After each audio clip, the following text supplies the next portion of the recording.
الرحیم۔ خواتین و حضرات، جماعت اسلامی دینہ کے زیر اہتمام 5 روزہ فہم قرآن کلاس کا آج تیسرا دن ہے،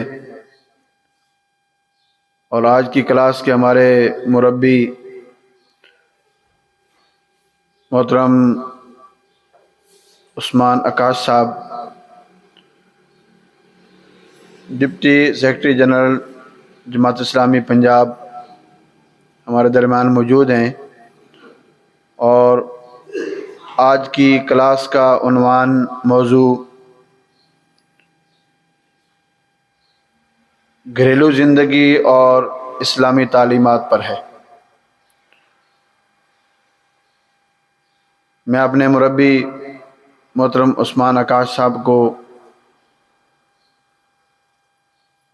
خوش آمدید کہتا ہوں اور دعا کرتا ہوں کہ اللہ تعالیٰ ان کی جان، مال، علم، عمل میں برکت دے، اور ہم ان کے مشکور بھی ہیں کہ انہوں نے اپنی مصروفیت سے ہماری دعوت پر ٹائم نکالا اور ہمارے یہاں تشریف لائے۔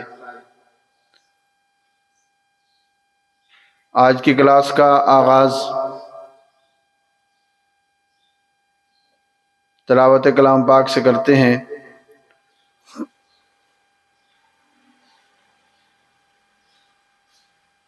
اعوذ باللہ من الشیطان الرجیم،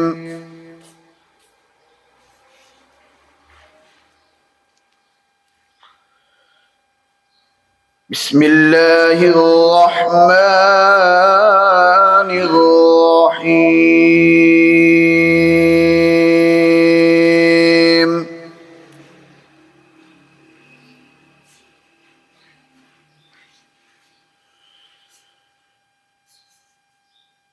والضحى والليل إذا سجى ما ودعك ربك وما قلى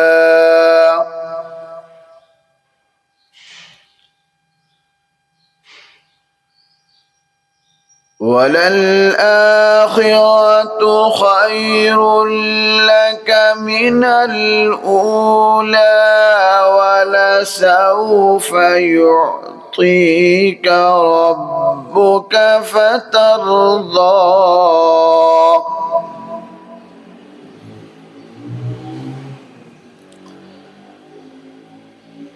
ألم يجدك يتيما فآوى ووجدك ضالا فهدى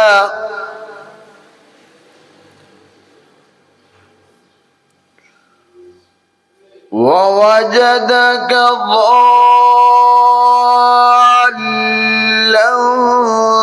فهدى ووجدك عائلا فأغنى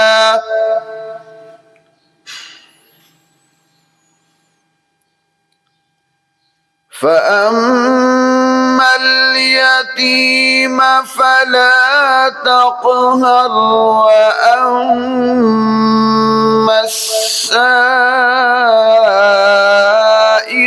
فلا تنهر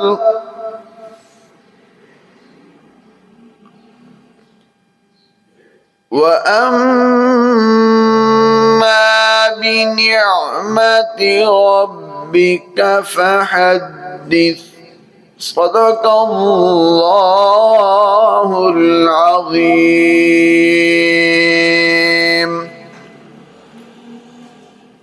مظاہر بھائی سے گزارش ہے کہ وہ آئے اور پروگرام کو آگے چلائیں۔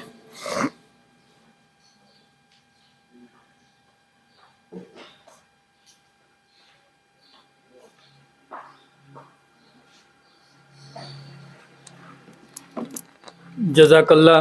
محترم حافظ ظفر اقبال صاحب کی تلاوت کلام پاک سے پروگرام کا باقاعدہ آغاز ہو چکا ہے۔ ہمارے درمیان ہمارے آج کے مہمان محترم محمد عثمان آکاش صاحب، deputy secretary general Jamaat Islami Punjab تشریف فرما ہیں۔ میں بلا تاخیر ان سے درخواست کروں گا کہ وہ تشریف لائیں اور حاضرین سے مخاطب ہوں۔ جناب عثمان آکاش صاحب۔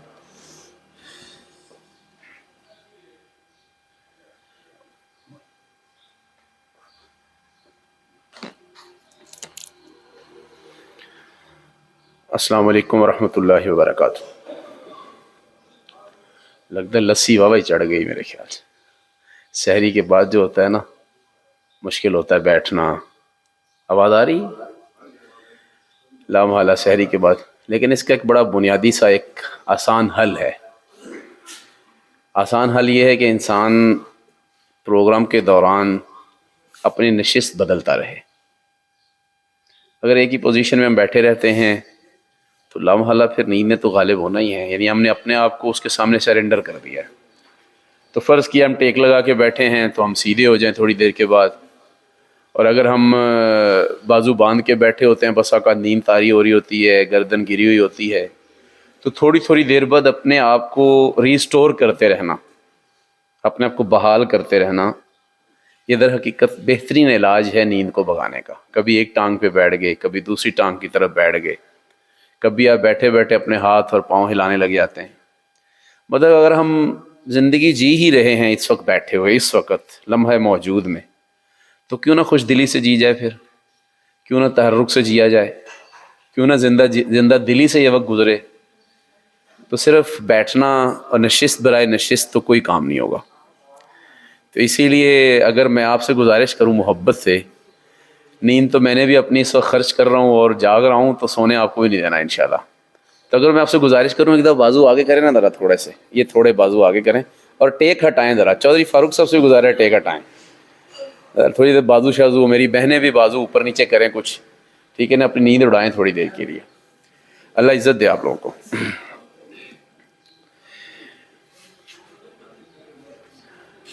اعوذ باللہ من الشیطان الرجیم،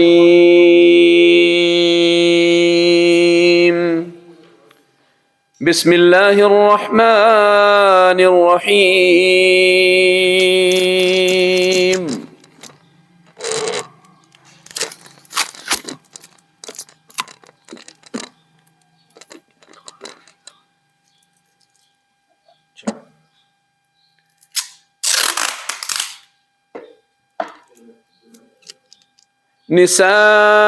نساؤکم ہن لباس لکم وانتم لباس لہن، اعوذ باللہ من الشیطان الرجیم۔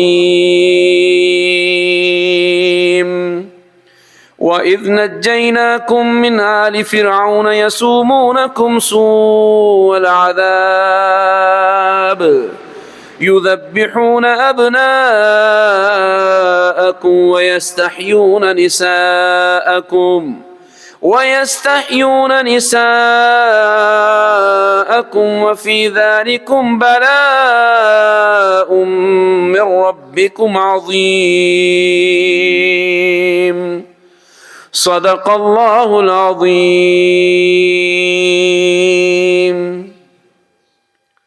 سب پڑھی اللہم صلی علی محمد وعلی آل محمد کما صلیت علی ابراہیم وعلی آل ابراہیم انک حمید مجید۔ اللہم بارک علی محمد وعلی آل محمد کما بارکت علی ابراہیم وعلی آل ابراہیم انک حمید مجید۔ ربنا آتنا فی الدنیا حسنۃ وفی الآخرۃ حسنۃ وقنا عذاب النار۔ اے اللہ دنیا کی ساری بھلائیاں عطا فرما، دنیا کی خوبصورتیاں عطا فرما۔ اے اللہ اس دنیا کو پرامن، حیادار، باوقار، خوبصورت، پرآسائش بنانے میں ہمیں اپنی ذمہ داریوں کو پہچاننے، ان ذمہ داریوں کو ادا کرنے اور اس کے لیے کچھ بھی قربان کرنے اور اس پر صبر کرنے کی توفیق عطا فرما۔ اے اللہ اس کے نتیجے میں ہماری دنیا کو دنیا حسنہ بنا اور اسی کے نتیجے میں ہماری آخرت کو آخرہ حسنہ بنا اور جہنم کے برہم عذاب سے بچا رہے۔ ربنا ظلمنا انفسنا وان لم تغفر لنا وترحمنا لنکونن من الخاسرین۔ اے اللہ ہم نے اپنی جانوں پر، اپنی ذات پر، اپنے معاشرے، اپنے گھروں پر خود ظلم کیا ہے، اپنے بچوں پر یا اللہ ہم نے خود ظلم کیا ہے۔ یا میرے مالک اگر تو نے ہمیں اس ظلم سے نہ بچایا تو ہم یقینی خسارے میں ہیں، یا اللہ اس خسارے سے بچا لے۔ ربنا افرغ علینا صبرا وثبت اقدامنا وانصرنا علی القوم الکافرین۔ اے اللہ، حق بات کو سننے، دانائی اور عقل مندی کی بات کو سننے، سچائی کو سننے کے بعد ہمارے دلوں کو کسی بھی قسم کے تعصب سے سخت ہونے، خود پسندی کی وجہ سے، مفاد پرستی کی وجہ سے، برادری، کنبے اور قبیلے کی وجہ سے، ذاتی مفادات کی وجہ سے، یا اللہ ہمارے دلوں کو سخت ہونے سے بچا لے۔ اور تو بہترین نوازنے والا ہے، بہترین چیز عطا فرما اور ہدایت عطا فرما۔ یا میرے مالک ہمارے بزرگوں پر ان کے بڑھاپے کو آسان فرما، ہماری بزرگ ماؤں پر ان کے بڑھاپے کو آسان فرما۔ یا اللہ ہمارے فوت ہونے والوں کو معاف فرما دے، ہمارے نوجوانوں کو، ہماری نوجوان بہنوں کو آسودہ حال فرما، ان کا مستقبل تابناک بنا، اور یا اللہ انہیں امت مسلمہ کا، اسلام کا، پاکستان کا مستقبل بنا۔ نہایت ہی قابل صد احترام محترم ڈاکٹر قاسم صاحب، امیر ضلع، مظاہر الاسلام صاحب، امیر دینہ، شرکاء مجلس، بزرگوں، بھائیوں، دوستوں، نوجوان ساتھیوں، میری ماؤں اور بہنوں اور بچیوں، آج کا موضوع، جس موضوع کے اوپر ہم نے اپنے اس وقت کو خاص کیا ہے، وہ گھریلو زندگی اور اسلام کے اس معاملے میں کیا تعلیمات۔ انسانی معاشرے کی سب سے بنیادی اور چھوٹی ترین اکائی جو ہے وہ گھریلو زندگی ہے، گھر کی زندگی، یعنی معاشرہ جو ہے گھروں سے مل کے بنتا ہے، ایک گھر، دوسرا گھر، پھر تیسرا گھر، اسی طرح ملتے ملتے سینکڑوں، ہزاروں اور لاکھوں گھر ملتے ہیں تو معاشرہ تشکیل پاتا چلا جاتا ہے۔ اور اس بات کو بھی آپ آسانی سے سمجھ سکتے ہیں کہ جتنا گھر مضبوط ہوگا، گھر میں بسنے والے لوگوں کے آپسی کے تعلقات، ان کی باہمی رشتہ داری اور تعلق داری جتنی مضبوط، پختہ اور مخلصانہ ہوگی، گویا کہ معاشرے کے اندر اس کے اثرات واضح طور پہ نظر آئیں گے۔ یعنی یہ ممکن نہیں ہے کہ میرا گھر تو تباہ حال ہو، گھر کے بنیادی رشتے تو تباہ حال ہوں، لیکن ہم معاشرے کے اندر کسی خیر کو تلاش کر رہے ہیں۔ یہ ممکن نہیں ہے کہ ایک مرد اور ایک عورت جو مل کے ایک گھر کی تشکیل دیتے ہیں، گھر کی بنیاد رکھتے ہیں، وہ تو باہمی طور پر آپس میں ایک دوسرے کے ساتھ ناچاکی، دوری، نفرت، بغض، اناد، خود پسندی کا شکار ہوں، لیکن انہی مرد اور عورت سے وجود پانے والے تیسرے، چوتھے اور پانچویں فرد اور نسل جو ہے وہ معاشرہ تشکیل دے، تو وہ معاشرہ، یہ ممکن نہیں ہے۔ ایک گھر اور گھروندے کا ٹھیک ہونا در حقیقت معاشرے کے ٹھیک ہونے کی نشانی ہے، بنیادی ترین نشانی ہے۔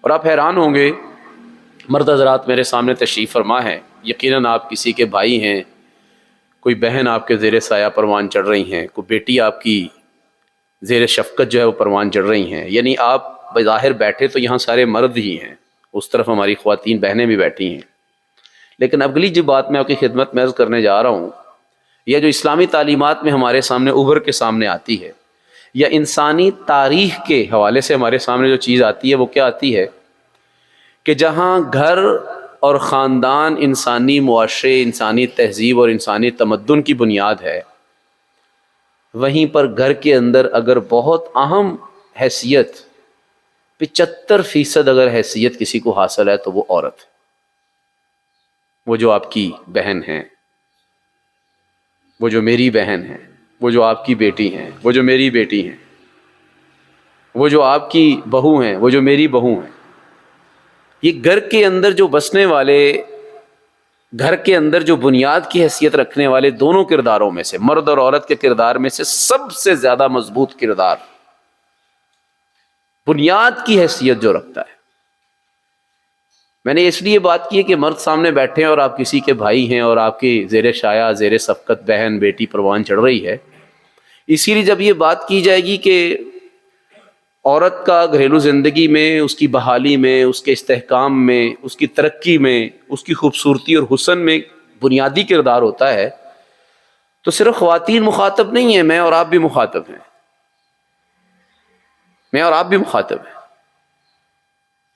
حضور نبی کریم صلی اللہ علیہ وآلہ وسلم کے پاس ایک صحابی تشریف لائے اور کہا، اللہ کے پاک پیغمبر، میرے حسن سلوک کا سب سے زیادہ مستحق کون ہے میرے ماں باپ میں سے؟ میرے حسن سلوک کا سب سے زیادہ مستحق کون ہے میرے ماں باپ میں سے، میری ماں یا میرا باپ؟ فرمایا امک، تمہاری ماں۔ وہ صحابی فرماتے ہیں، روایات میں آتا ہے کہ انہوں نے اس سوال کو دوبارہ دہرایا۔ آپ نے واقعہ سنا ہوا ہے، حضور نبی کریم صلی اللہ علیہ وسلم نے پلٹ کے دوبارہ جواب دیا کہ تمہاری ماں۔ تیسری دفعہ پھر دہرایا اس سوال کو کہ میرے حسن سلوک کا، میری ہمدردی کا میں کس کی زیادہ خدمت کروں اولین درجے میں، پہلے نمبر پہ، اگر میں پرائرٹائز کروں اس کو، تو حضور نبی کریم صلی اللہ علیہ وسلم نے تیسری دفعہ پھر فرمایا تمہاری ماں۔ وہ صحابی فرماتے ہیں، میں نے حضور صلی اللہ علیہ وسلم سے چوتھی دفعہ پوچھا کہ اللہ کے پاک پیغمبر پھر بتائیے کہ میرے حسن سلوک کا سب سے زیادہ مستحق میرے ماں باپ میں سے کون ہے؟ تو حضور نبی کریم سے دوبارہ پھر اسی عورت کے رشتے کو اہمیت دیتے ہوئے فرمایا، تمہارے حسن سلوک کا سب سے زیادہ مستحق کون ہے؟ تمہاری ماں ہے، اب باپ ہے، چوتھے درجے پہ کیا کہا؟ تمہارا باپ۔ آپ اس کو ذرا ریاضی اور حساب کے اور میتھمیٹکس کے اصولوں کے اوپر پرسنٹیج دے کے دیکھیے تو 75% کس کو حقوق ملے ہیں؟ ماں کو ملے، عورت کو ملے۔ تو جہاں حقوق ملے ہیں وہیں پر اس عورت کو اس قابل بنانا ضروری ہے کہ وہ 75% اس نسل کی تربیت میں بھی اپنا بنیادی کردار ادا کرے۔ جس نسل سے اس نے حقوق لینے ہیں، خدمت کروانی ہے، اسے اس قابل بنانا کہ وہ خدمت کے قابل بنے، باادب بنے، بانصیب بنے، ہوشیار بنے، انسانی معاشرے کے معاملے کے اندر چاق و چوبند رہے، اپنا ذمہ دارانہ کردار ادا کرے۔ تو 75% اس کی عادتوں کو، اس کے رویوں کو، اس کے اخلاقیات کو، اس کے رویوں کو بدلنے کی، بنانے اور سنوارنے کی ذمہ داری بھی پھر کس کی ہوگی؟ عورت کی۔ اسی لیے گھریلو زندگی کے اس موضوع کے حوالے سے میں نے سب سے پہلے مرکز کی حیثیت عورت کو کیوں دی ہے؟ کیونکہ میں تو یہ سمجھتا ہوں کہ جو کچھ بھی میں آج ہوں اس میں 75% میری ماں کا ہاتھ ہے اور 25% میرے باپ کا ہاتھ ہے، باپ کا ہاتھ ہے۔ اسی لیے آج کی جو دنیا ہے، آج کا جو شیطان ہے، آج کی جو مغربی تہذیب ہے، آج کی جو دنیا کفر ہے، وہ سب سے زیادہ جس مرد اور عورت میں سے سب سے زیادہ جس پہ محنت کر رہی ہے، انویسٹ کر رہی ہے، جس کو خراب کرنا چاہتی ہے، جس سے اپنی انگلیوں پہ نچانا چاہتی ہے، وہ مرد اور عورت میں سے کس کے اوپر محنت زیادہ کر رہے ہیں؟ اس کا یہ مطلب نہیں ہے کہ عورتیں خراب ہیں، اس کو منفی طور پہ مت لیجئے۔ میں نے تو بات ہی یہاں سے شروع کی ہے کہ میرے سامنے بیٹھے ہوئے مرد ہیں جو اپنے زیر شفقت، اپنی آغوش میں، اپنی گود میں، اپنی سرپرستی میں عورتوں کو پروان چڑھا رہے ہیں، بیٹی کی صورت میں، بہن کی صورت میں۔ اس میں سے یہ کہاں سے نکل آیا کہ میں نے گفتگو عورتوں کے خلاف شروع کر دی ہے؟ اعزازات سارے کے سارے اللہ تبارک و تعالیٰ نے آپ کو دیے ہیں۔ الجنت تحت اقدام امہاتکم، جنت کس کے قدموں تلے ہے؟ اس کا یہ مطلب تو صرف نہیں ہے کہ اعزاز ہے، اس کا یہ تو صرف مطلب نہیں ہے کہ اعزاز ہے یہ کہ جنت کی وارث بنا دی گئی ماں، نہیں، اس کا مفہوم غالب کیا ہے کہ اب ماں کے بہاف پہ ہے اور ماں کے بلبوتے پہ ہے، اب ماں کے اوپر ہے کہ اپنے قدموں تلے جنت، جو بیٹے کی جنت ہے، جو بیٹی کی جنت قدموں تلے رکھ دی اللہ تعالیٰ نے عورت کے، اب وہ چاہے تو اپنے بچوں کو جنتی بنائے یا چاہے تو کیا بنائے، ذمہ دارانہ کردار ادا کرنا ہے۔ اب وہ ذمہ داریاں ادا کرنی ہیں، اولاد کو اور نسل کو ان خطوط کے اوپر، ان اصولوں کے اوپر، ان بنیادوں پہ پروان چڑھانا ہے کہ وہ کیا آپ کی قدموں تلے چھپی ہوئی جنت کو کیا کر سکیں، حاصل کر سکیں۔ اسی لیے آج جو سب سے زیادہ ایفرٹ ہو رہی ہے، سب سے زیادہ، وہ کس پہ ہو رہی ہے؟ اسی عورت کے کردار کو، عورت کی شخصیت کو، عورت کی پرسنالٹی کو ڈسٹرب کرنے اور اسے متاثر کرنے کے لیے رنگا رنگ قسم کے نعرے، رنگا رنگ۔ میں نے آپ کے سامنے جان بوجھ کے ایک آیت پڑھی ہے، وہ آیت کون سی ہے؟ وَإِذْ نَجَّيْنَاكُمْ مِن فِرْعَوْنَ، میں نے تمہیں کس سے نجات دی؟ فرعون سے نجات دی۔ کیا کرتا تھا؟ یسومونکم سوء العذاب، وہ تمہیں بہت سخت اور بدترین ذلت آمیز عذاب میں عذاب کا شکار کرتا تھا۔ کرتا کیا تھا؟ یذبحون ابناءکم، تمہارے بیٹوں کو تو مار دیتا تھا۔ لیکن کیا کرتا تھا؟ یستحیون، کبھی غور کیا کہ عورتوں کو زندہ کیوں رکھتا تھا؟ بچیوں کو زندہ کیوں رکھتا تھا؟ کبھی غور کیا ہم نے؟ ان کو بھی مار دو، ذرا مضمون سمجھیے، ان کو بھی مار دو نا۔ مرد کو مارنا تو پھر بھی قدرے مشکل ہے، لیکن عورت کو بھی مار دو نا۔ بچوں کو مار رہے ہو، بچیوں کو چھوڑ رہے ہو، آخر کیا وجہ ہے؟ اس کا کبھی راز ہم نے سمجھا کیا ہے؟ بہت بنیادی ہے۔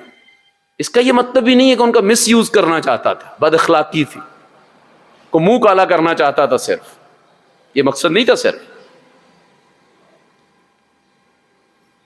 یہ جتنی فرعونی تہذیبیں ہوتی ہیں، جو آج کی صورت میں مغربی تہذیب ہے، یہ جتنی فرعونی تہذیبیں ہوتی ہیں، وہ عورت کو اپنی مرضی کے مطابق ڈھال دیتے ہیں تاکہ کل کو اس عورت کی آغوش میں پروان چڑھنے والی نسل جو ہے وہ ہماری محتاج نسل پیدا ہو۔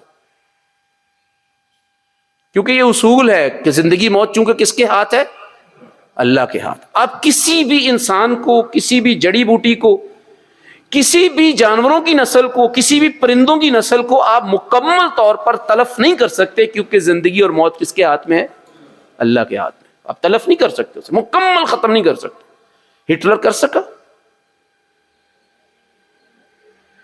مکمل طور پہ تلف نہیں کر سکتے، اسی لیے انہوں نے آسان سا فارمولہ نکالا تھا۔ کیا فارمولہ نکالا؟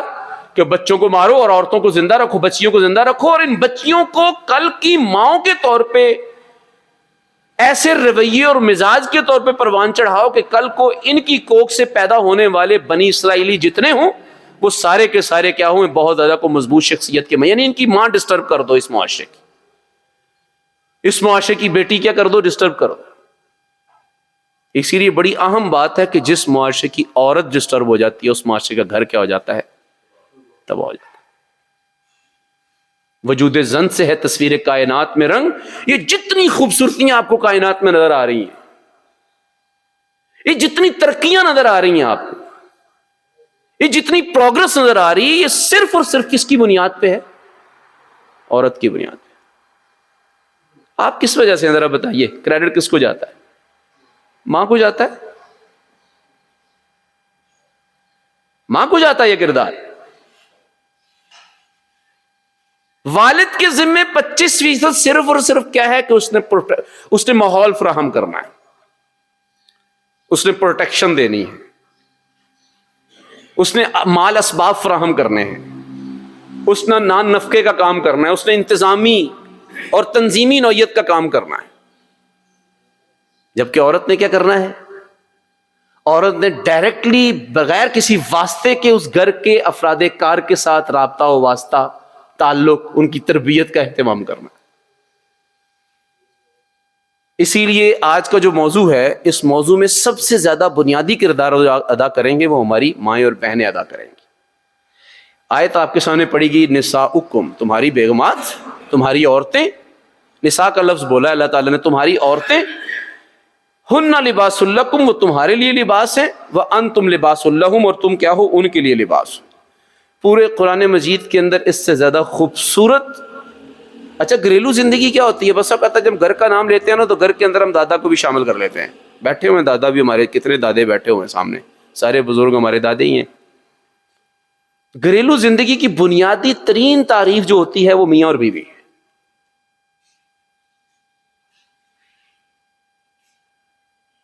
کوئی محسوس نہ کرے، سسر بیٹھا ہوا محسوس نہ کرے اس بات کو، کوئی ساس بیٹھی محسوس نہ کرے کہ اسے مائنس کر دیا گیا۔ نہیں، آپ سرپرست ہیں، آپ سرپرست ہیں،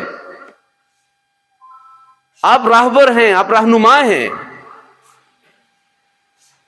لیکن جو گھریلو زندگی کی ڈیفینیشن جب آئے گی تو اس وقت تک ہم کہیں گے گھر کسے کہتے ہیں، تو گھر اسے کہا جائے گا جس کے اندر میاں اور بیوی کیا پاتے ہوں، باقاعدہ رشتے کے طور پہ رہ رہے ہیں.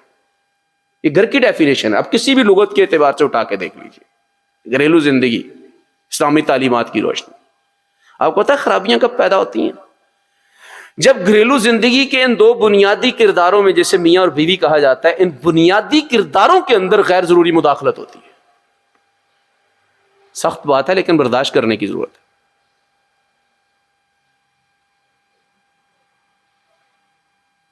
جب گھریلو زندگی کے ان بنیادی ترین دو کرداروں کے اندر، جنہیں میاں اور بیوی کہا جاتا ہے، ان کی رہنمائی کی بجائے، ان کی تربیت کی بجائے، جب ان کے اوپر اتھارٹی اور آمرانہ رویہ اختیار کیا جاتا ہے اور ان کی زندگی کے اندر مداخلت کی جاتی ہے، مداخلت. بھی میرے گھر کے اندر بھی میری والدہ کی نسبت سے بہویں موجود ہیں، میری بھابیاں موجود ہیں. میری امی کو اس بات کا حق نہیں پہنچتا، میری ماں کو اس بات کا حق نہیں پہنچتا کہ وہ میرے بھائی اور میری بھابھی کی زندگی کے درمیان ان کے بنیادی معاملات کے اندر مداخلت کرے. نہیں حق پہنچتا. ہم جینا سیکھیں.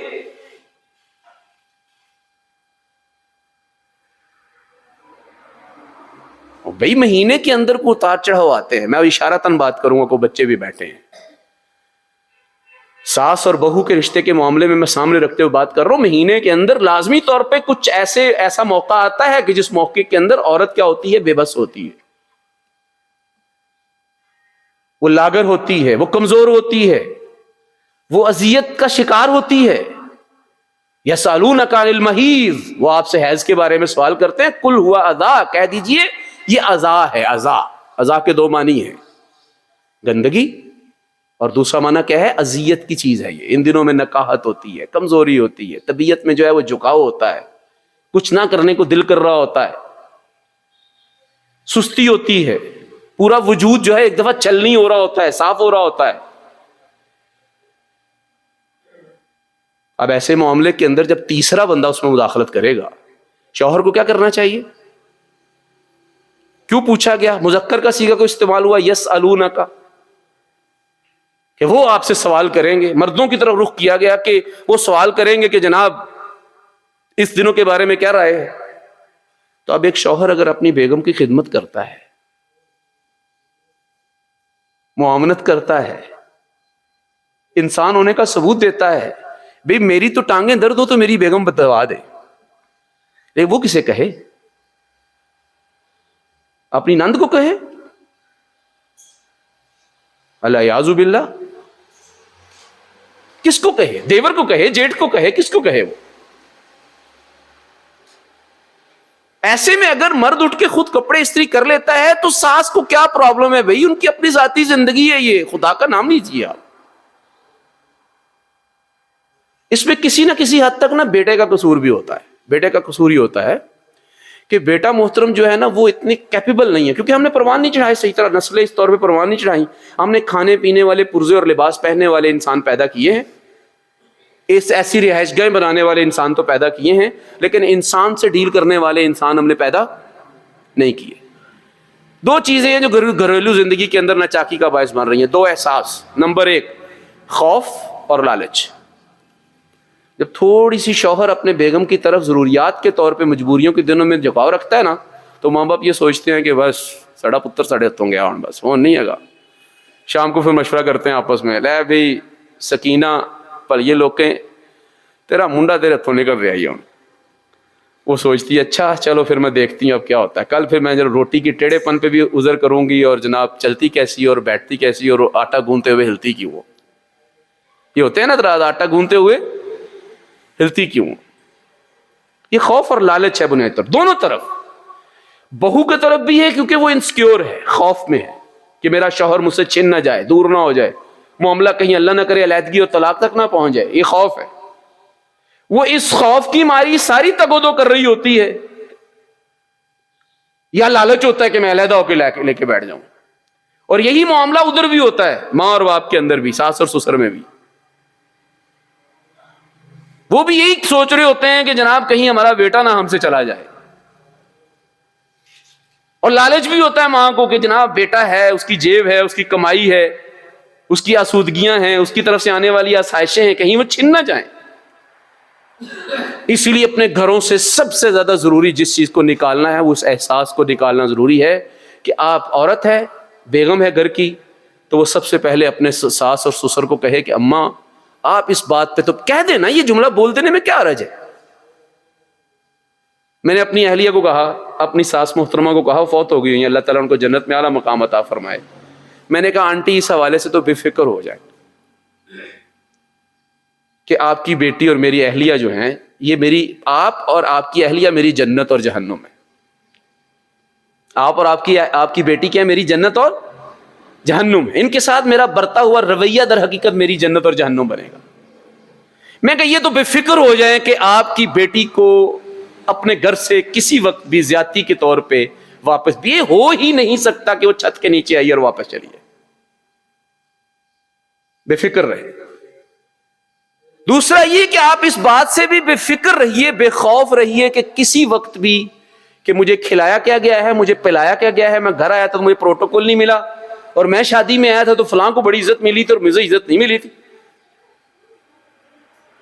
آپ یہ خوف دل سے نکال دیجئے کہ کسی وقت بھی آپ کا یہ بیٹا آپ سے کیا ہوگا؟ ناراض ہوگا۔ بے فکر رہیے۔ ہمارا مسئلہ کیا ہے؟ ہم خوف میں زندگی جیتے ہیں اور خوف کا اگلے کو بھی عادی کر دیتے ہیں۔ جب اگلا بندہ خوف کا عادی ہو جاتا ہے تو پھر وہ کیا کرتا ہے؟ پھر تو بلی بھی پنجے مارتی ہے جب خوف میں ہوتی ہے وہ، یا لالچ ہوتا ہے۔ یہ دونوں چیزیں نکالنے کی ضرورت ہے۔ اللہ تعالیٰ نے اس کے لیے بڑا خوبصورت لفظ بولا ہے۔ کیا لفظ بولا ہے؟ نساؤکم ہن لباس لکم، عورتیں تمہارے لیے کیا ہیں؟ تمہارا لباس، اور تم عورتوں کے لیے لباس ہو۔ یعنی گویا کہ قرآن مجید کے اندر اس سے زیادہ خوبصورت گھریلو زندگی کے بنیادی دو کرداروں کی تعریف اور تعارف نہیں ہو سکتا۔ گھریلو زندگی کے بنیادی دو تعارف کون سے ہیں؟ مرد اور عورت، میاں اور بیوی۔ میاں بیوی کا اس سے زیادہ خوبصورت تعارف قرآن مجید کے اندر کسی اور جگہ پیش نہیں کیا گیا کہ تم لباس ہو ایک دوسرے کا۔ اس سے بنیادی چیز کیا آئی پتہ ہے آپ کو؟ کیا سامنے آئی؟ دونوں کو لباس کہا ہے۔ اچھا یہ بھی نہیں کہا کہ نساؤکم لباس لکم، عورتیں تو تمہارے لیے عام سا لباس ہے، ان کی حیثیت عام سی ہے، لیکن تمہیں اللہ تعالیٰ نے بڑا اسپیسیفائی کیا ہے وَأَنْتُمْ اللباس لَهُمْ، الف لام نہیں لگایا اس کے اوپر، آپ کو بھی کہا لباس ہی کہا ہے۔ اس کا کیا مطلب نکلا؟ کہ بنیادی حیثیت میں مرد کو عورت کے اوپر کسی طور پر کوئی فوقیت حاصل نہیں۔ بنیادی حیثیت، لفظ سنیے، بنیادی حیثیت میں آپ کی عزت ہے، حیثیت مرد تو عورت کی بھی عزت ہے۔ اسلام عزت کے معاملے میں دونوں کو برابری کے حقوق دیتا ہے۔ ایسا نہیں ہے کہ آپ اتنے کانچ کے بنے ہوئے ہیں، اتنے نازک مزاج ہیں کہ آپ کو تو محسوس ہوتا ہے کہ میں باہر سے آیا تھا تو میرا آگے بڑھ کے سامان کیوں نہیں پکڑا گیا ہے؟ اتنے نازک مزاج ہو یار، خدا کا نام لو کچھ۔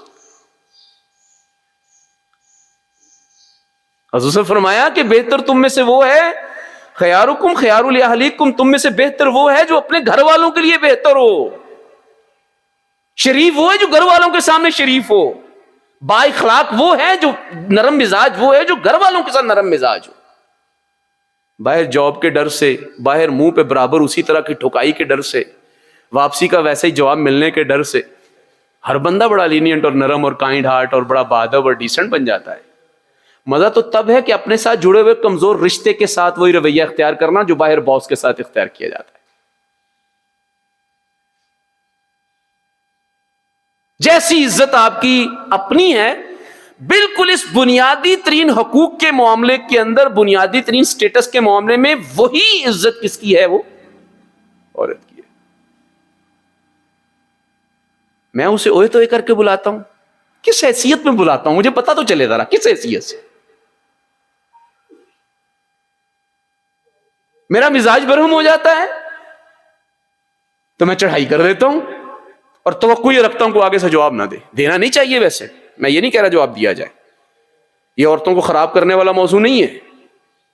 میں تو عرض کر رہا ہوں کہ آج ہی اپنی بیٹی کو، اپنی بہن کو اس ڈھب پہ ڈھالیے، اس کی کانٹ چھانٹ اور اس کی تراش ایسے کیجئے کہ وہ آگے جا کے 75% کردار ادا کر سکے۔ اسی طرح عزت کے معاملے میں جان، جیسے جان آپ کی قیمتی ہے ویسی ہی جان ایک عورت کی قیمتی ہے. ایک مرد اگر قاتل ہوتا ہے تو عورت کو بھی کیا ہے، مرد اگر قاتل بنتا ہے عورت کو مارتا ہے تو اس کے مقابلے میں کسی عورت کو نہیں مارا جائے گا، اس مرد کو مارا جائے گا. مال کے معاملے میں بھی اسلام کہتا ہے کہ جس طرح مرد کمائی کر سکتا ہے بالکل عورت بھی ویسے کیا کر سکتی ہے، کمائی کر سکتی ہے، کاروبار کر سکتی ہے، لیکن محفوظ ماحول کے اندر. ریاست کی ذمہ داری بنتی ہے کہ عورتوں کے لیے محفوظ ماحول بنائے، اور وہ صرف امیر ہونے کے لیے نہیں ہونا چاہیے، اور وہ ان تمام باوقار، اگر عورت نے یہ مرد، اسلام نے یہ عورت کو حقوق دیے ہیں تو ساتھ ہی ساتھ اسلام نے کیا کی ہیں، عورت کے اوپر پابندیاں بھی لگائی ہیں، ساتھ مرد پہ بھی پابندیاں لگائی ہیں. اسی لیے عزت میں، جان میں، مال میں، یہ تین بنیادی چیزیں ہیں. ان تینوں بنیادی چیزوں کے معاملے میں، تینوں بنیادی حقوق کے معاملے میں عورت بھی ویسے ہی محترم ہے جیسے کہ مرد محترم. آپ کی پہلی امہات المومنین میں سے پہلی جو ماں ہیں کون ہیں؟ جواب دیجیے گا، جاگ جائیں گے. خدیجۃ الکبریٰ، مکہ کی سب سے بڑی تاجرہ تھیں. اس کا یہ مطلب میں یہ نہیں کہوں گا کہ آج کی مغربی دنیا کے مطابق مادر پدر آزادی ہو اور مرد اور عورت ایک آفس میں اکٹھے بیٹھے ہوں اور چیئر کے ساتھ چیئر جڑی ہو. میں یہ کاروبار نہیں کہہ رہا. اگر کاروبار کی اسلام نے اجازت دی ہے تو سیف ہینڈلی دی ہے،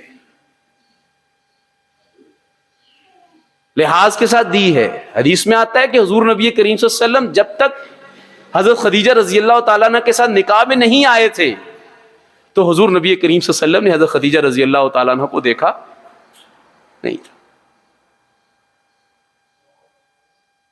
کاروبار کی اور تجارت کی اور ٹریڈ کی آزادیوں کا مطلب یہ نہیں ہے کہ باس جو ہے وہ اپنی نوکر کو اور اپنی ملازمہ کو چھوڑنے آ رہا ہے اور لے کے جا رہا ہے. اس کا مطلب مادر پدر آزادی نہیں ہے. ترقی کے نام کے اوپر، جدیدیت کے نام کے اوپر، ماڈرنٹی کے نام کے اوپر، لیول پلینگ فیلڈ کے نام کے اوپر، ایکویلٹی کے نام کے اوپر، فیمنزم کے نام کے اوپر عورت شتر میں مہار ہو جائے، اس کا نام اسلام نہیں ہے. اسلام اجازتیں دیتا ہے، پوری احتیاط کے ساتھ اجازتیں دیتا ہے. اسی لیے اللہ تعالیٰ نے لباس کا بنیادی لفظ دونوں کے لیے استعمال کیا کہ مرد عورت کے لیے لباس ہے، عورت مرد کے لیے لباس ہے. دونوں کی عزت برابر ہے، دونوں کو مال کے مواقع پر، دونوں یعنی اور مرد تو عورت تو مرد سے پوچھ کے پیسے نکالے اس کی جیب میں سے، اور میں اسے کہوں اچھا جڑا تینوں جہیز طلب ہے اور مینوں دے دے، جڑا حق مہر میری مینوں پڑھا چھوڑ. عجیب تماشا. میں تو وراثت میں حصہ لیتا ہوں، میں تو لیتا ہوں، لیکن اپنی بہن کو نہیں دیتا. اپنی بہن کو نہیں دیتا میں. اسی لیے اللہ تعالیٰ نے جو لفظ بولا لباس لکم، اس سے زیادہ خوبصورت تعریف اور تعارف اور تمثیل اور مثال مرد اور عورت کے تعلق کی اور گھر کی بنیادی اکائی کی نہیں ہو سکتی جو لباس کا لفظ بولا. اب لباس کرتا کیا ہے؟ لباس موٹی موٹی چیزیں بھی اب دیکھیں تو لباس سب سے پہلے دونوں کو کیا کرنا ہے، ایک دوسرے کے لیے برابر، دونوں کو کیا کرنا ہے، مرد اور عورت کو گھر کی زندگی آسان چاہتے ہیں نا، تو کیا کرنا ہے؟ لباس سب سے بنیادی کام جو کرتا ہے وہ کیا کرتا ہے؟ وہ پردہ پوشی کرتا ہے. لباس کیا کرتا ہے جی؟ پردہ پوشی کرتا ہے، پردہ داری کرتا ہے، رازداری رکھتا ہے، سیکرٹ رکھتا ہے چیزوں کو، اولا رکھتا ہے، جسے کہتے ہیں اولا رکھنا، اولا رکھتا ہے. یہ لباس کا بنیادی کام ہے. بالکل لباس جس طرح پردہ پوشی رکھتا ہے اسی طرح مرد کی ذمہ داری ہے کہ وہ اپنی بیگم اور اپنی عورت کے معاملے میں پردہ پوشی کرے، اور عورت کی ذمہ داری ہے کہ وہ اپنے شوہر کے کیا کرے، یعنی خامیاں تو دونوں میں موجود ہیں نا، اس کی پردہ پوشی کرے. سسرال جا کے میکے پیکے جا کے کتنی چیزیں ایسی ہیں جو مجھے میری بیگم کی پسند نہیں ہے، لیکن مجھے زیب نہیں دیتا کہ میں خواہ مخواہ اپنی امی کو بیچ میں انوالو کروں اور موقع دوں، انہیں موقع دوں. وہ پہلے انسیکیور ہیں، وہ پہلے عدم تحفظ کا شکار ہے، ان کو پہلے ہی ڈر ہے کہ ہمارا پتر نہ کہیں چھین کے لے جائے، بڑے چاؤں سے پالا پوسا بڑا کیا ہے، اب گبرو جوان ہوا ہے تو اب چھین کے لے جائے گی. تو آپ نے تھوڑا سا شیطان کو موقع دینا ہے. ماں شیطان نہیں ہے، شیطان کو موقع دینا ہے. ماں کے سامنے بات کر کے جو ساس ہے آپ کی بیگم کی، بس پھر شیطان ان کو اکسانا شروع کر دیتا ہے. بھائی پردہ رکھو نا. آپ کے اندر اتنی جرت ہونی چاہیے, اتنی بہادری ہونی چاہیے, اتنی دلیری ہونی چاہیے کہ بحیثیت مرد اور عورت آپس میں پردہ داری بھی رکھیں اور کمرے میں بیٹھ کے ایک دوسرے کی اصلاح کرنے کی بھی صلاحیت رکھتے ہو. کہنے سننے کی اتنی سپیس رکھیے آپ. پردہ پوشی کرتا لباس, لیکن ٹائٹ کر کے نہیں کرتا. مجھے موومنٹ کی اور بیچ میں حرکت کرنے کی کیا دے رہا, پوری اجازت دے رہا ہے. اتنی سفوکیشن نہیں بنائی ہوئی میرے لباس نے میرے جسم کے ساتھ, جڑا نہیں ہوا, چپکا نہیں ہوا ساتھ, یہ لیمینیشن نہیں ہے, یہ پیسٹ نہیں ہو گیا ہوا کہ میری ہڈیاں ہی نہ حرکت کر پا رہی ہیں, اندر ہوا ہی نہ جا پا رہی ہے, گھٹن ہو, سفوکیشن ہو. پردہ پوشی کر رہا ہے لیکن ساتھ میں سپیس بھی دی ہوئی ہے اس نے, مجھے حرکت بھی کرنے دے رہا ہے. مرد کو چاہیے کہ وہ عورت کو سپیس دے. کہنے سننے کی اجازت. اختلاف, جس گھر کے اندر اختلاف ہوتا ہے, مخالفت نہیں اختلاف ہوتا ہے. جو مرد اپنی بیگم کے اختلاف, عورت باہر بات کرتی نہیں, میں لکھ کے دے دیتا ہوں آپ کو, آپ سپیس دیجئے. آپ اپنے آفس کا ماحول دیکھ لیجئے, اپنی دکان کا ماحول دیکھ لیجئے. آپ کا ملازم اگر آپ کے ساتھ فری ہے اور آپ اختلاف آپ اس کا برداشت کرتے ہیں, آپ اسے کہتے ہیں جی یار کہو میرے اندر کیا غلطی ہے. دیکھیں حضور نبی کریم صلی اللہ علیہ وسلم جو ہیں, صحابہ آپ کو نہیں کہہ سکتے تھے کہ آپ کے اندر غلطی کیا معاذ اللہ, کیونکہ نبی تو معصوم ہوتے ہیں. صحابہ آپس میں کہا کرتے تھے اچھا میرے اندر کیا خامی محسوس کرتے ہیں مجھے بتاؤ. دوسرا صحابی کہتا تھا کہ آپ کے اندر یہ خوبیاں, یہ خوبیاں, یہ خوبیاں, اور یہ ایک پہلو لگتا ہے جس کے اندر آپ کو مزید محنت کی ضرورت ہے. صحابہ آپس میں کہتے تھے, تو کیونکہ انسانیت کے اعتبار سے سارے برابر تھے. لیکن حضور نبی کریم صلی اللہ علیہ وسلم بھی اپنے آپ کو احتساب کے لیے پیش کرتے تھے, لیکن کیسے کرتے تھے؟ کہتے تھے مجھے قرآن پڑھ کے سناؤ, تاکہ میرا اللہ قرآن کے ذریعے مجھے بتائے گا کہ میرے اندر مزید بہتری کیا ہونی چاہیے. تو کبھی بیٹھ جائیں نا بیگم کے ساتھ ہم, اچھا بیگم بڑی زندگی گزار رہے ہیں ہم, یار بتاؤ تو میرا کون سا رویہ آپ کو تنگ کرتا ہے, کشادگی سے بتاؤ یار. کبھی بیٹھے نا, کبھی بھائی بیٹھے نا بہن کے ساتھ, یہ یاد رکھیے کہ جب آپ کشادگی اختیار کریں گے تو یہ سوال ہی نہیں پیدا ہوتا کہ جب ایک عورت کی اور ایک مرد کی بات دونوں آپس میں ایک دوسرے کو سننے کی گنجائش رکھتے ہیں, کشادگی رکھتے ہیں, تو یہ ممکن ہی نہیں ہے کہ بات دیوار اور چار دیواری سے باہر جائے. پردہ داری ہے. اور حضور نبی کریم صلی اللہ علیہ وسلم نے ارشاد فرمایا, کہا بہت ہی گھٹیا انسان ہے وہ,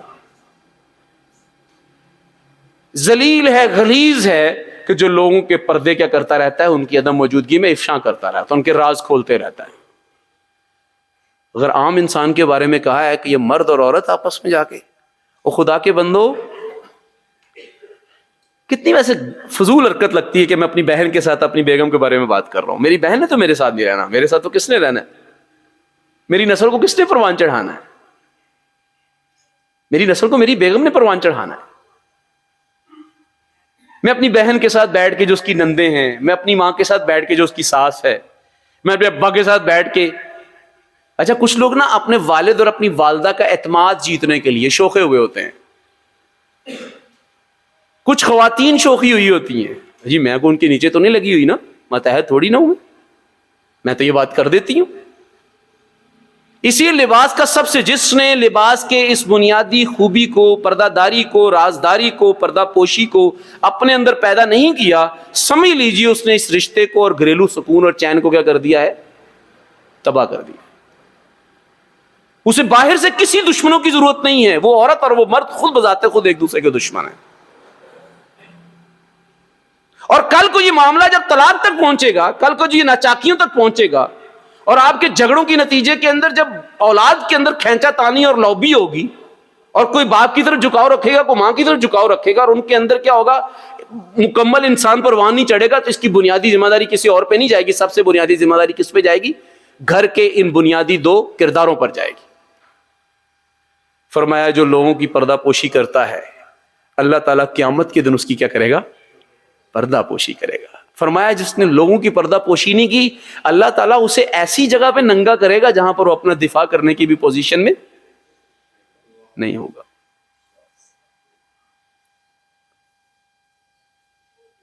دوسری بات, لباس. دوسرا کام, لباس کی مثال کیوں استعمال کی گئی؟ لباس دوسرا کام کیا کرتا ہے؟ لباس مشکلوں سے بچاتا ہے, سردی, گرمی, حالات کے, موسموں کے اتار چڑھاؤ سے کیا کرتا ہے؟ جسم کو محفوظ کرتا ہے. مرد کو اور عورت کو بھی چاہیے کہ وہ کیا کرے, ایک دوسرے کو مشکل سے بچائے, مشکلات پیدا نہ کرے. وہ زندگی میں کئی موسم آئیں گے, غربت کا, محرومی کا, مشکلات کا, مزاجوں کے اتار چڑھاؤ کا, ساتھ جڑے ہوئے رشتوں کی ناچاکیوں اور غلطیوں کا.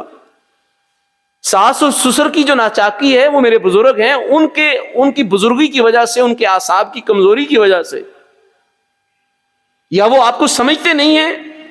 اگر وہ آپ کو نہیں سمجھتے تو اس میں آپ کا قصور ہے, مرد اور عورت کی حیثیت سے آپ کا قصور ہے. اگر آپ کی عورت, آپ کے سسر اور ساس آپ کو نہیں سمجھ پا رہے, آپ کی سالیاں اور آپ کی نندیں اگر آپ کو نہیں سمجھ پا رہی, آپ کا قصور ہے. آپ قابل فہم بنے نہیں ان کے لیے. آپ بہت جو ہے نا وہ گم سی شخصیت ہے. آپ تکلفات میں پڑے رہتے ہیں. آپ ان کے گھر جاتے ہیں, بیگم کے گھر جاتے ہیں جب, تو آپ چاہتے ہیں آپ کو پروٹوکول ملے. تو جہاں پروٹوکول ہوتا ہے وہاں تو تکلفات ہوتے ہیں, اور جہاں تکلفات ہوتے ہیں وہاں کہاں پھر جو بے جھجک پن کہاں پیدا ہوتا ہے. آپ پورا تول رہے ہیں رشتوں میں پورا نہیں تولا جاتا. رشتوں میں تو جو تمہیں نہ دے تم اسے دو, جو تم سے کٹے تم اسے جڑو, جو تمہیں محروم رکھے تم اسے محروم نہ رکھو.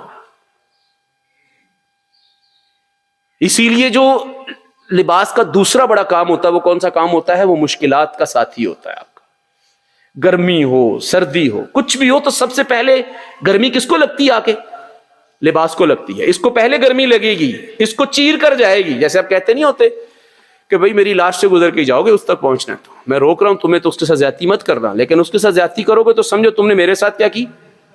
زیادتی کی. مرد اور عورت کا تعلق بھی ایسا ہی ہے, لباس کی جیسا ہے کہ لباس سب سے پہلے گرمی اور سردی کو کس پہ لیتا ہے؟ اپنے سینے پہ لیتا ہے. اس لیے مرد کو چاہیے کہ وہ عورت کے اوپر آنے والی آزمائشوں کو آگے بڑھ کے قبول کرے, اور عورت کو چاہیے میں کیوں کروں, میں کیوں مانوں, میں اسی لیے ہی ہوں, میں بھی تو سارا دن تھکی رہی ہوں نا.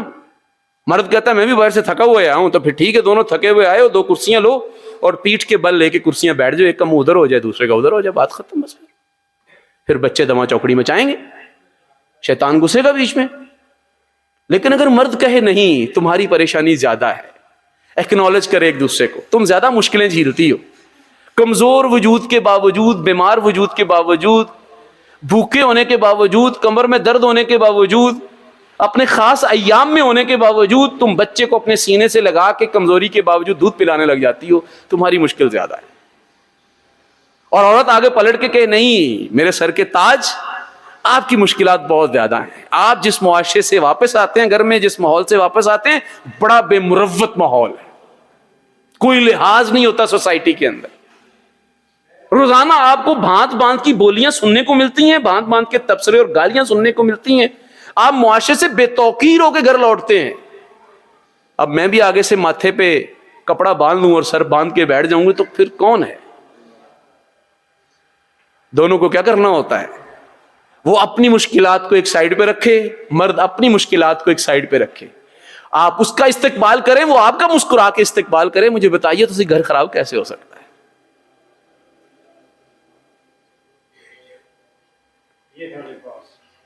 لباس مشکلات برداشت کرتا ہے. لباس تیسرا بڑا کام کیا کرتا ہے؟ لباس کی مثال کیوں دی اللہ؟ اس مثال دے رہا ہے, یہ لباس کیوں کرتا ہے؟ لباس تیسرا بڑا کام کیا کرتا ہے؟ حیاداری ہے. یہ حیاداری کا مطلب صرف پردہ کرنا نہیں ہوتا. حیاداری کا مطلب صرف کیا نہیں ہوتا, وہ کوئی جو ہے وہ برقع پہننا نہیں ہے, وہ مردوں کا اپنے سطر کو ڈھانپنا صرف نہیں ہے.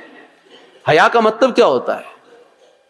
حیا کا مطلب یہ ہوتا ہے کہ اپنی ذمہ داریوں سے بڑھ کے رشتوں کی لاج رکھتے ہوئے کام کرنا, رشتوں کی مٹھاس بتاتے ہوئے اس کا جوہر بچانے کے لیے کام کرنا, اس کو زندہ رکھنا. حیا حیات سے ہے, زندہ رکھنا. کہنے نہیں تین تے حیا ہی کوئی نہیں, تین تے لتھی چڑی ہوئی کوئی نہیں, تینوں نہ سردی کب لگتی ہے, نہ گرمی لگتی, نہ پالا لگتا تینوں, نہ تین لتھی دی نہ چڑی دی. یہ حیا ہی تو لفظ ہیں سارے کے سارے. حیا ہونا, مرد کے رشتوں کا حیا, عورت کے رشتوں کا حیا. مرد کے مقام کا حیا, عورت کا بھی مقام ہے, عورت کے مقام کا حیا. اگر مرد کسی معاملے میں آپ سے فائق تر ہے تو اس کے اس مقام کو تسلیم کرنا یہ حیا ہے. عورت اگر کسی معاملے میں زیادہ فائق تر ہے, زیادہ سمجھدار ہے, اور آپ کو پتا ہے اس نے میرے گھر کے کئی معاملات کے اندر بڑی سمجھداری کے ساتھ سگڑ پن دکھایا ہے, تو حیا کرنا چاہیے اس عورت کا. خود حضور نبی کریم صلی اللہ علیہ وسلم جب تعریف کیا کرتے تھے نا حضرت خدیجہ الکبریٰ رضی اللہ تعالیٰ عنہ کی, تو اما عائشہ رضی اللہ تعالیٰ عنہ فرماتی ہیں کہ مجھے بڑی نا تھوڑی سی فیل ہوتا تھا کہ آئی ایم کوائٹ ینگ, میں جوان بھی ہوں, ہم جوان بھی ہیں, اور خدیجہ الکبریٰ پہلے 2 دفعہ بیوہ ہو چکی تھیں, اور تیسری دفعہ ان کی شادی حضور نبی کریم صلی اللہ علیہ وسلم کے ساتھ ہوئی تھی. یہ پھر بھی تعریف کر دیتے ہیں, کسی نہ کسی بہانے میں, کسی نہ کسی بات میں ان کا تذکرہ آ ہی جاتا ہے. تو ایک دن کہتی کہ میں نے حضور صلی اللہ علیہ وسلم سے کیا کر دیا, شکوہ کر دیا. تو حضور نبی کریم صلی اللہ علیہ وسلم نے ارشاد فرمایا, کہا اے عائشہ, جو خدیجہ کے میرے اوپر احسانات ہیں اور اسلام پر احسانات ہیں وہ آپ کے نہیں ہیں ساروں کے. خدیجہ نے میرا اس وقت ساتھ دیا کہ جس وقت میں مشکل ترین دور سے گزر رہا تھا. خدیجہ نے اپنے کمائے ہوئے مال کو کس پہ خرچ کر دیا؟ اسلام پہ خرچ کر دیا. اور وہ کتنا مال تھا؟ وہ 5-10 ایکڑ زمین تھی, وہ کارنر پلاٹ تھا, کوئی ٹومبیں تھیں, کوئی سونا تھا, کوئی زیور تھا؟ نہیں. مکہ کی آدھی آمدنی, مکہ کا مجموعی بزنس جو تھا نا, مکہ کا مجموعی بزنس, اس کا آدھا ریوینیو مکہ خدیجہ الکبریٰ رضی اللہ تعالیٰ عنہ کے کاروبار سے جنریٹ ہوتا تھا.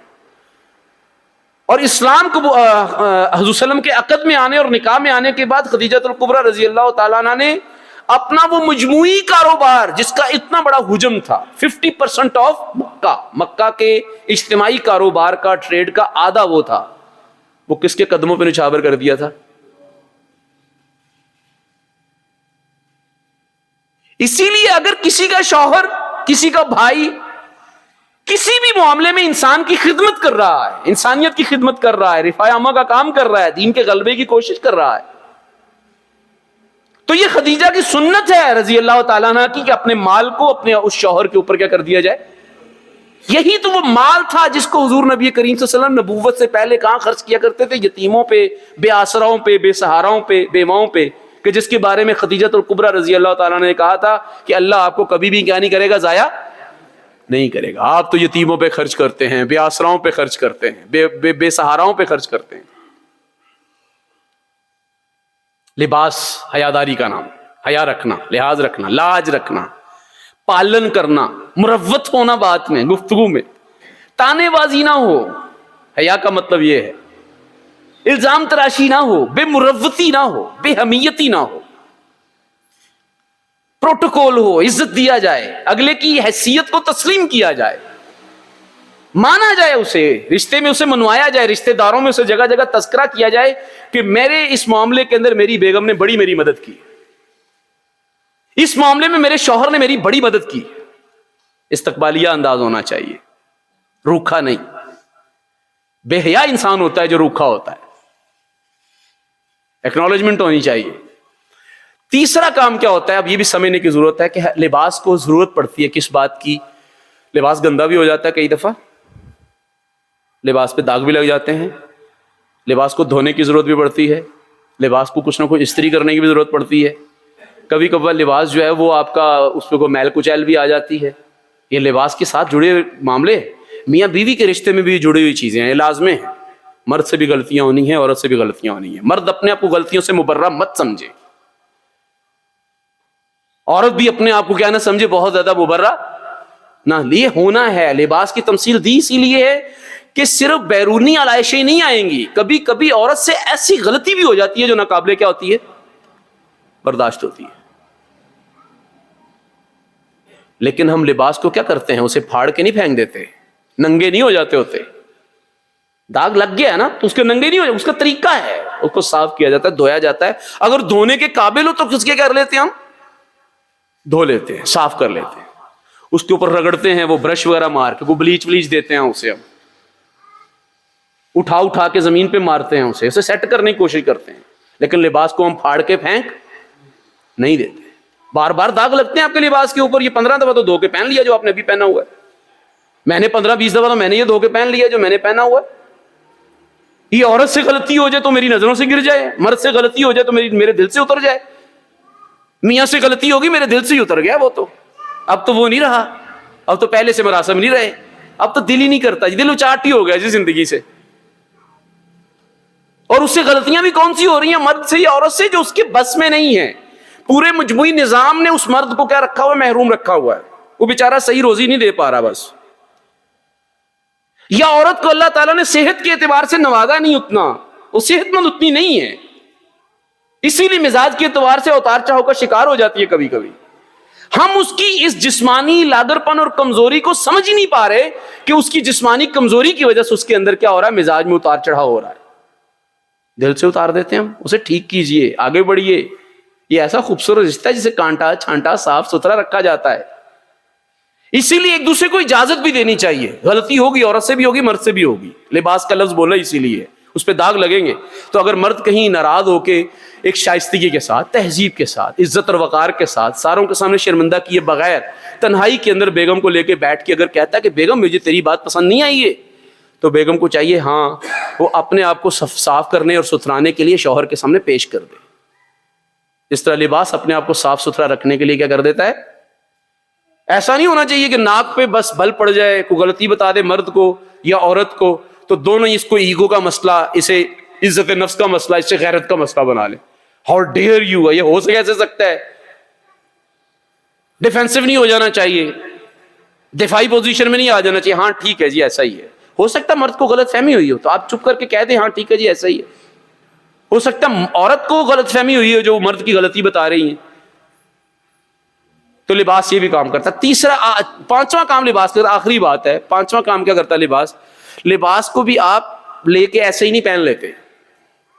کپڑا لیا وہاں تھان سے 6-7 گز اور 6-7 میٹر لیا اور لپیٹ لیا، ایسا تو نہیں کرتے آپ.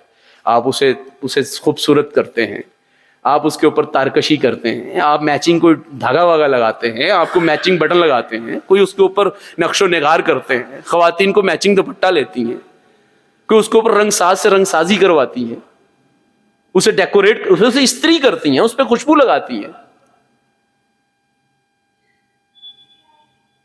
یہ سارا کچھ کرتی ہیں، مرد بھی کرتے ہیں، یہ سارا کچھ کرتے ہیں. میچنگ ویسٹ کوٹ پہنی جا رہی ہوتی ہے. یہ جو اس کے اوپر نقش و نگار کرنا، اس کو خوبصورت بنانا، اس کو رنگ سازی سے مراحل سے گزارنا. لباس صرف دھاگوں کی انتر کا نام تو نہیں ہے، لباس تو رنگ بھی کیا جاتا ہے، ملوں کے اندر رنگ کیا جاتا ہے، کتنے مراحل سے گزارا ہے. بالکل اس رشتے کو بھی اسی طرح کی تارکشی، اسی طرح کے نقش و نگار، اسی طرح کی خوشبوؤں کی ضرورت ہوتی ہے. اور اس رشتے کی خوشبو اور تارکشی اور اس کی رنگ سازی کیا ہے؟ اچھے جملے بولنا، محبت بھرے جملے. یہ جو مشرقی مرد ہے نا، یہ بڑا عجیب مرد ہے. یہ مشرقی جو عورت ہے نا، بڑی عورت عجیب ہے. ویسے ہم غلامی میں بڑی دیر تک رہے ہیں، تو غلامی میں رہنے والے لوگ احساس کمتری میں ہوتے ہیں، انسیکیورٹی میں ہوتے ہیں. ان کو لگ رہا ہوتا ہے کہ اگر دوسرے کو عزت دی گئی، دوسرے کو پروٹوکول دیا گیا تو گویا کہ سر پہ چڑھ جائے گا وہ، یا سر پہ چڑھ جائے گی. تو اسی لیے خوبصورت جملے نہیں بولتے. بھی آتے جاتے اگر بیگم شوہر کو اور شوہر بیگم کو بول دے آئی لو یو، تو کیا حرج ہے؟ کوئی حرج ہے ویسے خدا کی قسم اس میں؟ باہر کہتے ہیں اپنے دوست کو یار تو عید کا چاند ہی ہو گیا، آنکھیں ترس گئی ہیں، کبھی نظر ہی نہیں آتے ہو یار. جتنے خوبصورت القابات ہوتے ہیں وہ باہر ڈپلومیٹیکلی کاروبار بٹورنے کے لیے استعمال کر رہے ہوتے ہیں. نہیں جی نہیں، آپ تو ہماری جناب جان ہے جناب، یہ کون سی بات ہے؟ یہ جان کا لفظ گھر بھی تو بولا جا سکتا ہے، یہاں جان جاتی ہے وہاں. یعنی کوئی خوبصورت جملہ ہم گھر نہیں بولتے، کوئی تھینک یو، کوئی شکریہ. یار سیر افطار کروانا بہت مشکل کام ہے یار. اور خصوصاً وہ جن کے بچے چھوٹے چھوٹے ہوتے ہیں نا، اچھا ان کے سونے کا ٹائم ہو رہا ہوتا ہے صبح سحری کے بعد، اور چھوٹا بچہ یہ کرتا کیا ہوتا ہے؟ بیدار ہو رہا ہوتا ہے.